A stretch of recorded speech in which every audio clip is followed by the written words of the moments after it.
going for a walk with her grandson. Just a year ago, Gulbaha Celilova wouldn't have dreamt it was possible. At the time, she was in China, in one of the internment camps for Uyghurs, or education centers, as the leadership in Beijing calls them. This is from the day I was arrested. It states my name, my birth date, and that I am a terrorist. Gulbaha says the Chinese authorities never explained why they thought she was a terrorist.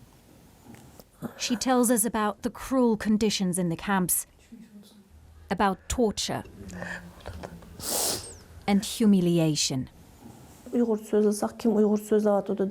you were caught speaking Uyghur, you were locked up in a dark room. We also had to write out lines of praise to the Chinese Communist Party. Every 10 days, we had to stick our arms through to get an injection. We didn't know what it was, but the younger women stopped having their periods. We had to do sit-ups in the nude. It didn't matter if you were 14 or 84. That's how they violated our honor.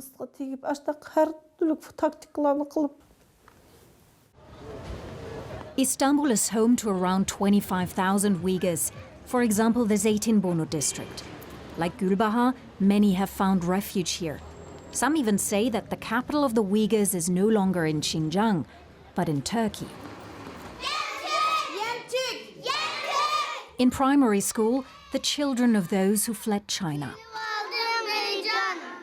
Singing, reading, writing in their mother tongue. The teachers here say in China that would be impossible. Many Uyghurs say that ethnic and religious ties with Turkey have made building new lives here in Istanbul easier for them.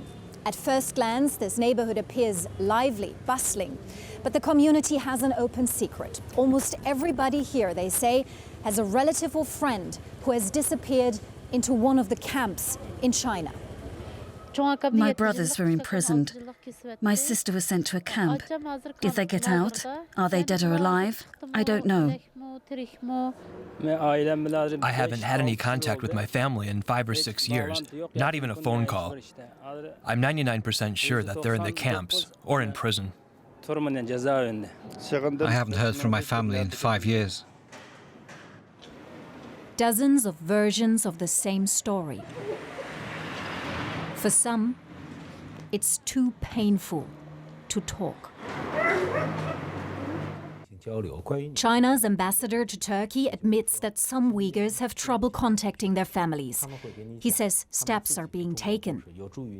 But he rejects reports of human rights violations in Xinjiang. The education centers are not prisons. They are not concentration camps, as some media reports say. In fact, these places are more like boarding schools, and the basic human rights of the students are respected. They can contact their families and receive visitors. I have the impression that some media and powers are abusing this subject to cast China's Xinjiang policy in a bad light.